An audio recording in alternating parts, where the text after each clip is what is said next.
মৰমৰ ছাত্ৰ ছাত্ৰীসকল, আজি তোমালোকৰ ৰাজনীতি বিজ্ঞান পৰীক্ষা হৈ গৈছে বা পলিটিকেল ছায়েন্স। সেই পলিটিকেল ছায়েন্সৰ যি কুৱেশ্যন আছিলে, সেই কুৱেশ্যনখনৰ আমি MCQ কুৱেশ্যন যিকেইটা, সেই কুৱেশ্যনকেইটা আমি আলোচনা কৰিব গৈ আছোঁ, আনচাৰকেইটা। তো মনোযোগেৰে কুৱেশ্যনকেইটা চাই যাবা আৰু লগতে তোমালোকৰ কেইটা শুদ্ধ হৈছে আৰু কেইটা ভুল হৈছে সেইটো মিলাই যাবা।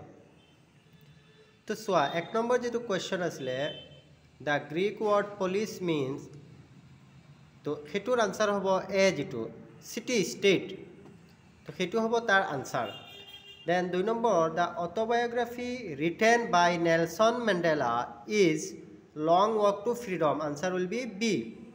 Then 3, right to work is an, তো কাম কৰাৰ অধিকাৰ হৈছে এটা অৰ্থনৈতিক ক্ষমতা, যিটো ইকনমিক ইকুৱেলিটি, অপশ্যন এ।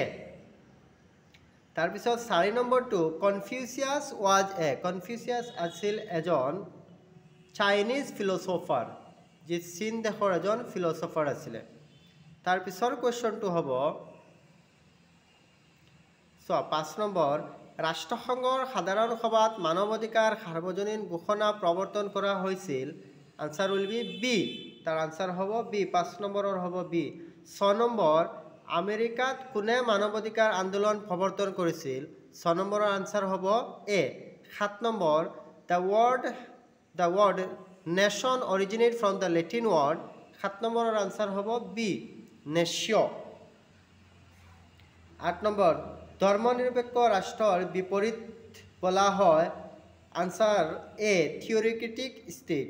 তাৰপিছৰ কুৱেশ্যনটো 9 নম্বৰ কুৱেশ্যন, ৰিপাব্লিক গ্ৰন্থৰ লিখক হৈছে Plato, option A. 10 number, Hind Swaraj গ্ৰন্থখনৰ লিখক কোন, হিন্দ স্বৰাজ গ্ৰন্থখনৰ লিখক হৈছে মহাত্মা গান্ধী, অপশ্যন বি, 10 নম্বৰৰ আনচাৰৰ অপশ্যন বি। তাৰপিছত 11 নম্বৰ কুৱেশ্যনটোৰ আনচাৰ হ'ব চি, ST অষ্ট্ৰিন। তাৰপিছত 12 নম্বৰটো হ'ব, অন লিবাৰ্টি নামৰ গ্ৰন্থখন কোনে লিখিছিল, অন লিবাৰ্টি নামৰ গ্ৰন্থখন লিখিছে JS মিল, যি JS মিল আছিলে, সেই JS মিলে অন লিবাৰ্টি নামৰ গ্ৰন্থখন লিখিছে। তাৰপিছত 13 নম্বৰ কুৱেশ্যন, দীপা মেহতাৰ চিনেমাখন হৈছে ৱাটাৰ, যিটো ৱাটাৰ আছিলে সেইটো দীপা মেহতাৰ। পুঁজিবাদ হৈছে পৃথিৱীৰ চক্ৰ, এই কথাকাৰ কৈছিল কাৰ্ল মাৰ্কছ, অপশ্যন এ। তাৰপিছৰ কুৱেশ্যনটো 15 নম্বৰ, the book a theory of justice is written by John Rawls, John ৰাৱালছৰ দ্বাৰা এ থিয়ৰী অফ জাষ্টিছ বুকখন লিখা হৈছিলে। The word liberty came from the Latin word, যিটো লিবাৰ্টি শব্দ সেইটো লেটিন ৱৰ্ড কিহৰ পৰা আহিছে, লিবাৰৰ পৰা আহিছে, অপশ্যন এ। তাৰপিছত 17 নম্বৰ, the among the following said that politics involves us like the coils of a snake, তাৰ 17 নম্বৰ আনচাৰটো হ'ব গান্ধীজী, বি। 18 নম্বৰ, অজ্ঞতা আৱৰণৰ পৰামৰ্শ দিয়া ব্যক্তিজন হ'ল, 18 নম্বৰৰ আনচাৰ হ'ব চি, জন ৰাৱালছ।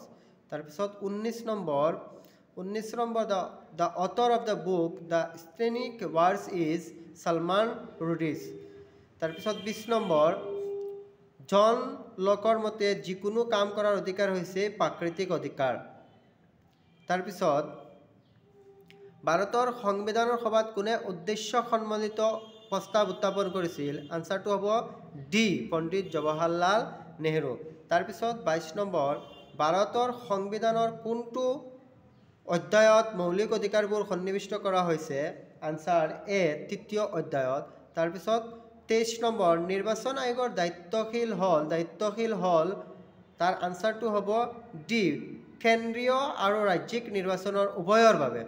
তাৰপিছত 24 নম্বৰ, how many members are nominated by the president of India to the Rajya Sabha, ৰাজ্যসভালৈ ৰাষ্ট্ৰপতিয়ে কিমানজন সদস্য মনোনীত কৰে, তো ৰাজ্যসভালৈ ৰাষ্ট্ৰপতিয়ে 12জন সদস্য মনোনীত কৰে।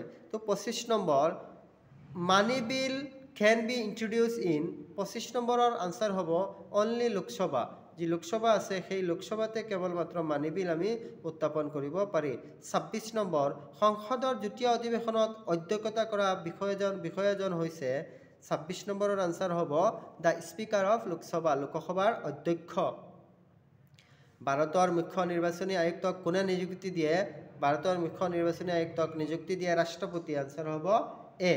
তাৰপিছত 28 নম্বৰ, লোকসভাত কোনে কেন্দ্ৰীয় বাজেট উত্থাপন কৰে, লোকসভাত দ্য ফাইনেন্স মিনিষ্টাৰ বিত্তমন্ত্ৰীয়ে কেন্দ্ৰীয় বাজেট উত্থাপন কৰে 29 নম্বৰ ৰাজ্যসভাক কিমান দিনৰ ভিতৰত এখন অৰ্থ সংক্ৰান্তীয় বিধেয়কৰ ওপৰত মন্তব্য দিব দিয়া হয় তো 14 দিন আনসাৰ হ'ব সেইটো ডি তাৰপিছত 30 নম্বৰ উচ্চতম ন্যায়ালয়ৰ ন্যায়াধীশসকলক কোনে অপসাৰণ কৰিব পাৰে হু ক্যান ৰিমুভ দ্য জাজ of the supreme court answer ৰাষ্ট্ৰপতিয়ে then Who was the chairman of the drafting committee of the Indian Constitution? ভারতের সংবিধানের খসড়া কমিটির সভাপতি কোন আছিল answer B doctor B R. Ambedkar তাৰপিছত 32 নম্বৰ ৰাজ্যসভাৰ প্ৰধান সভাপতি কোন ৰাজ্যসভাৰ প্ৰধান সভাপতি হৈছে দ্য ভাইস প্ৰেসিডেন্ট উপৰাষ্ট্ৰপতি 33 When was the Indian Constitution adopted?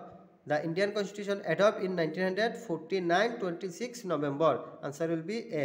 34 সম্পত্তিৰ অধিকাৰ মৌলিক অধিকাৰৰ পৰা কোনটো সংশোধনীৰ জৰিয়তে উঠাই দিয়া হৈছে 44th Amendment 1978 Then answer B.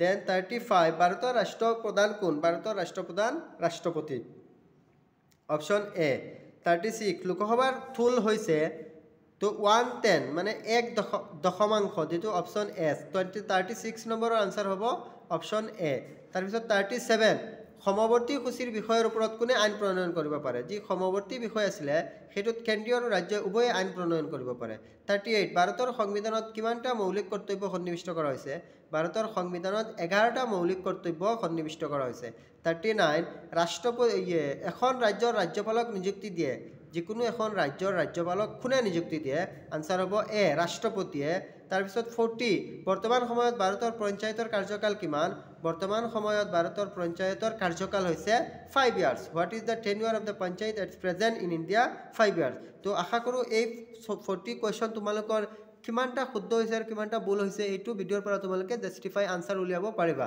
ধন্যবাদ ভিডিওটো চোৱাৰ কাৰণে আৰু মোৰ আপডেট পাৱাৰ কাৰণে এই চেনেলটো তোমালোকে সাবস্ক্ৰাইব কৰি ৰাখিব পাৰা থ্যাংক ইউ